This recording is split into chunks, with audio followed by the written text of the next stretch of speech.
बिस्मिल्लाहिर्रहमानिर्रहीम। अस्सलाम वालेकुम। आज आपके साथ हम शेयर कर रहे हैं 20 लीटर दूध से फिरनी बनाने की आसान रेसिपी। एक बड़े पतीले में 20 लीटर दूध लेंगे, सब्ज़ इलायची के दाने इसमें डालेंगे, 1.25 किलो चावलों का आटा लेंगे, इसमें गर्म दूध डालकर अच्छी तरह से मिक्स करेंगे।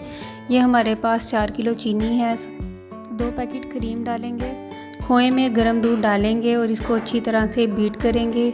और अब हिलाते हुए चावल का आटा पहले शामिल करेंगे दूध के अंदर और फिर हिलाते हुए इसमें खोया ऐड करेंगे और फ्रेश क्रीम भी ऐड कर देंगे। मिक्स करते जाएंगे अच्छी तरह ताकि नीचे नहीं लगने पाए।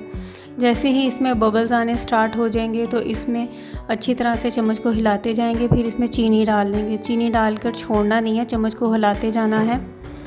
और जैसे ही इसमें बॉयल आने लगेगा, पकने लग जाएगी, तो इसमें आग को बंद करके केवड़ा एसेंस डालेंगे, अच्छी तरह से मिक्स करेंगे। और मिक्स करते ही इसको अब देखें ये थिकनेस इसकी ऐसे होनी चाहिए।